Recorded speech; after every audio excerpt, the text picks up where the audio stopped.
All right, hey everyone. So, my overnight trade closed out today after GJ actually reached his highs at the previous daily highs for this week, and then that was also near the monthly highs at 140,300.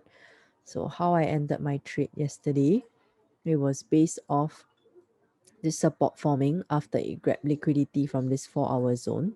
So, this 4-hour zone was actually a strong support that held from Monday, right? So after I saw that the stop loss was about 20 plus pips, I actually waited for stronger confirmations because this support was weak.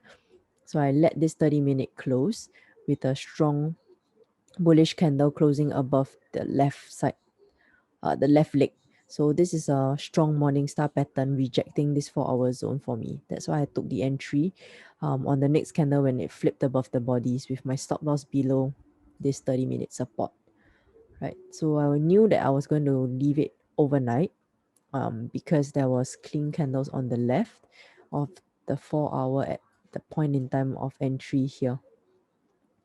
So when I went to bed, I set my triggers to stop my trade at break even once I reach my first area where I knew I would have problems because it was previous support. So once it reached this area, stops were triggered at break even plus 1 pip. And then I left the rest of the trade to go. So when I came back during New York, price was actually ranging around this area. And then when I saw that it helped support here, I actually moved my stop loss higher into profits below this most recent support. Thereafter, I just managed the trade by trailing my stop loss from here to here. And finally, after price broke above this resistance and above the daily level at 140, I moved my stop loss below the 15-minute support over here because I saw that we were nearing the highs and this candle had actually closed with no top wick. So I knew that since we were near the highs and it wasn't the cleanest price action on the left on the 30-minute and above time frames, so we were at this previous resistance. 1 hour was also at a resistance with a wick. So I didn't want to be greedy with my profits. This one gave me the first sign that it might flip down. So I moved my stop loss from below this area to below this support that formed on the 15.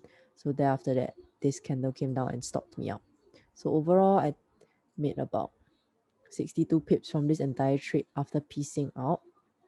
I closed 80% of the trade at this highs over here near 900 because this was a previous high and a 1 hour resistance as well, right? So this was the overnight trade. It required a lot of patience, but because I trusted the overall higher time frame long bias, making higher highs and higher lows, so I just went with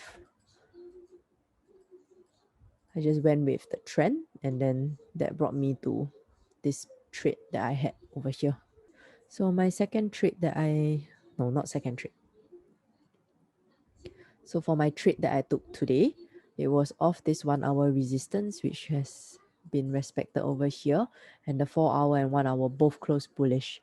So when price actually broke the highs over here, I was waiting for some kind of support to form on the 30-minute before I actually took it long, but this candle actually happened near the London Open. So I was expecting that price would actually come down and respect this highs over here. Sorry, this resistance over here. So I waited till there was support formed on the 15-minute. But because I know that the 15-minute is actually a weak confirmation, I waited on the next candle for it to pull down, respect the zone. And then when I saw that it did not even break these two previous lows, and then it flipped bullish, only then did I take my entry once it passed the previous wick high, because I needed more confirmations on this lower time frame 15-minute setup.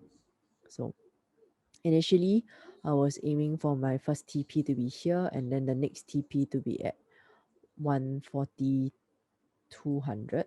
But because the trade actually wicked 3 times into this consolidation area, which is also my 4-hour zone. So I then decided to be more careful with my trade. So when this candle actually came down and broke below the 30-minute support here, I cut half of the trade off and then I left my stop loss as it was, because I wanted to see if the next candle did actually close lower, then it would get my stop. But I had to trust the higher time frame, because over on the 1 hour, price was also still making higher lows, higher support. So I decided to give it some time and to trust my analysis. Right? But the thing was, once the PMI data from UK was out, when the 30-minute candle closed really small bullish, and the next one continued to push up, but when it came down to close like this, I put my final TP to be at slightly below this 4-hour resistance. This 4-hour zone at 850, and then I took the entire trade off because I was afraid that this 4-hour zone was actually too strong and this support was weak. So overall, because I already cut half before, this trade ended up with a -1 pip loss before it continued higher here. But I decided to cut this trade off so that I could manage my overnight trade much better, since that position was still full in and this was only left with half a position. Right, so hopefully these videos help. Let me know if certain things were not very clear, and then I'll try to help you out in the comments. Right, happy trading everyone. So I'll see you guys tomorrow on the streams.